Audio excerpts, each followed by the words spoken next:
Nakaibalo ka ba lang nga bisan wala ka sa may ginabatsyag nga simptomas, pwede nga diabetic ka na gali? Kay man, ang diabetes, masami, wala sa may ginapakita nga simptomas. Kung mayara gid man, ang ini nga mga simptomas ang hindi mo pensaron nga nagapakita gali nga senyales nga mataas ng imo nga blood sugar. Parehos na lamang sang gulpi nga pagnubo sang imo nga weight, bisan wala ka man naghagan-hagan kaon o kung nag-exercise, ang pirmi lang nga pagka-uhaw, pirmi nga pagpangihi, o kung may pilas o kung infection nga madugay mag-ayo o kung nagabalik-balik lang. Ang daw ginatuslok sang dago mang imo panit o kung palang binhod.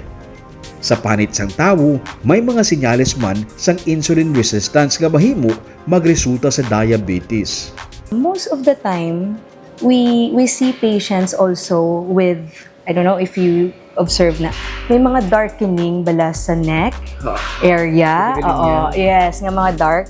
Those are signs of insulin resistance. They may not necessarily be diabetic yet, yes, but that's already a sign that they're going there already. Because before your blood sugars go up, your body first becomes resistant to the effect of insulin. So that's one of the signs. If you cannot do a laboratory test, we usually look at the clinical manifestations ng patient kung may mga darkening diri sa liog or diri sa ilok or sa axilla or diri sa mga singit-singit na pwede na da nga those are signs nga basi going na gid ang patient to diabetes. Most of the time, wala sabay ginapakita nga simptomas ang tawo nga may mataas nga blood sugar. Gani, kinahanglan ang screening. May mga laboratory test nga ginahimo para mahibaluan kung mataas ang imo nga blood sugar. Ang common gid that we hear about is the fasting blood sugar. No, so ang fasting blood sugar measures your overnight blood sugar test. So we require our patients a minimum of 8 hours of fasting. Minimum lang na siya, 8 hours of fasting, then we do their fasting blood sugars. But there are a subset of patients nga fasting blood sugar is not enough. There is another test that we do, we call it an oral glucose tolerance test. Bali, i-challenge ta ang lawas mo. Hatagan ka sang 75 grams of glucose. Paimnon ka, tapos i-measure ta imo blood glucose. So nami ina siya sa mga patients with insulin resistance, patients who are obese, patients who have a history of polycystic ovarian syndrome, patients who are pregnant. Amo na ang ilang standard test, ang 75-gram OGTT. Ang HbA1c, basi familiar man kamo, or glycosylated hemoglobin, this measures your average 3-month blood sugar. So convenient siya because no fasting is needed. Okay. No fasting is needed. It measures your blood sugar in the past 3 months and it gives us an idea of both your pre-meals, meaning kung hindi ka magkaon, pila ang sugars mo, and your after meals nga blood sugar. But of course, there are limitations to that test. Mayara man sang random blood sugar nga ginatawag, pero ini ang para naman sa mga pasyente nga nagapakita na sang symptoms. Ang ini nga mga test ang available sa Riverside Medical Center. Kadamo sang rason kung nga naga-diabetic ang isa ka tawo. Isa na diri nga yara na sa linyada sang pamilya. Ang imo nga lifestyle, ang pagkaon mo pirmi sa mga processed food kag mga matamis nga pagkaon. Kung wala sang diabetic sa pamilya, hindi mo silingon nga hindi man mataas ang imo nga blood sugar kay pwede man nga makuha ang diabetes sa ginatumar nga bulong pares na lamang sang steroids, bulong sa asthma, arthritis. Kung ginaabuso ini sang isa ka pasyente, mahimo ini magresulta sa diabetes. Ang mga nagabusong sa late nga age, pareho sang late 30s o kung 40s, nagataas man ang risgo nga magsaka ang ilang blood sugar. Let's say kung pregnant ka o kung pregnant ka, may mga times man nga wala ka family history of diabetes, but if you get pregnant at a later part in your life, mga late 30s or 40s na, it also puts you at risk nga magtaas ang aton nga sugars because the pregnancy hormones itself will cause your body to become resistant to the insulin. And the further along your pregnancy, mas damo ang pregnancy hormones na gina-produce, mas mataas ang blood sugars ta. That's why usually, ang diabetes sa pagkabusong, we call it gestational diabetes, it's usually diagnosed in the second and third trimester na kay taas na gid katama ang levels of the pregnancy hormones.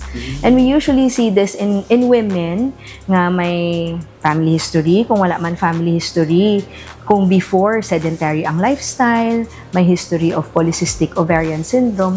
Kay polycystic ovarian syndrome is like diabetes in your ovaries.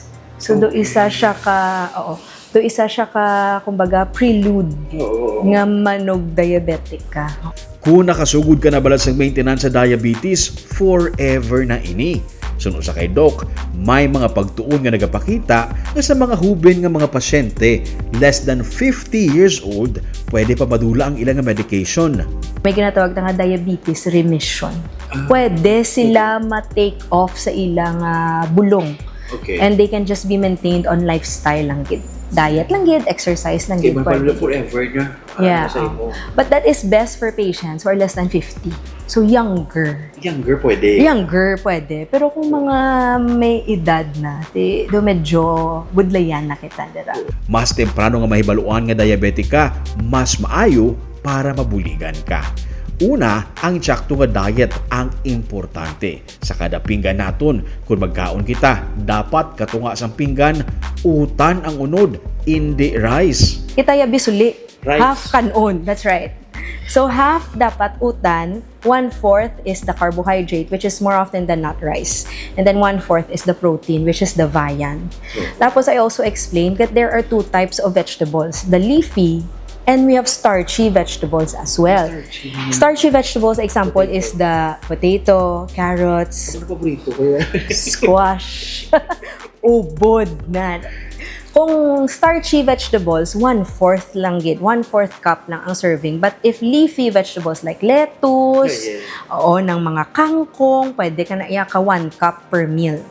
Tapos, ang rice usually is half a cup lang na ang makaigo sang 1/4 sang pinggan. But then I also make the patient understand that there are rice equivalents. For example, a cup of oatmeal is half a cup of rice. Ang isa ka soda cracker like Skyflakes, half a cup of rice na siya. Ang isa ka bilog lang. Ang isa ka pack sang Skyflakes is half a cup of rice. Ang isa ka medium size pandesal is half a cup of rice. Tapos ang isa ka wheat bread na blanga slice, so that's half a cup. So if you do 2 slices of wheat bread, that's 1 cup. Also pila ka cups of rice na siya. Tapos Pinoy dahil ginaparis na pasit bread. Correct. Pansit. Correct. Ang mga correct. So ang pansit is also equivalent to half a cup of rice. So ang muna kung birthday, may pansit. Tapos may bread. Tapos may soft drinks. Ang pansit so that's a rice. Correct. That's Filipino. Yeah. So grabe siya mag-trigger pag yun. That's the problem actually sa aton nga diet kay very high carb. Ang prutas pwede sa gihapon sa mga diabetic pero dapat siguraduhon lang sunod sa kay Doc nga ang imo ginakaon nga prutas sa kada meal makaigo lang sa imo nga palad. 1 fruit per meal lang gid. Sa exercise, 150 minutes per week nga aerobic activity kada semana ang kinahanglan. Ini nga mga exercise ang dapat mataas man ang imong heart rate kag hindi ang komportable ka lang. Ang walking, ang panugod pero dapat amat-amaton nga dapat ginahapo-hapo man. Ang problema kay kung overweight ang pasyente, sakit na sa tuhod ang running, gani gina-recommend man ang swimming. Ang simple nga paggamit sa hagdan, ang bulig na nga maka-exercise ka. Ang 7,000 steps a day may benefits na sa lawas. May mga physical therapist nga sarang makabulig sa mga pasyente sa pag-reduce ang ila weight sa Physical Medicine and Fitness Center sa Riverside Medical Center. Advice ni Doc, kung magtapak na sa 35, dapat magpa-screening. Kung may risk factors pareho sang parents nga diabetic, mas maayo nga magpa-screen bisan wala pa nakatapak sa 35. Mas maayo nga temprano pa, pangitaan na sa pamaagi nga hindi maglala ang diabetes kay magaresulta ini sa mas malala nga mga komplikasyon. For more inquiries, magtawag lang sa number sa inyong screen.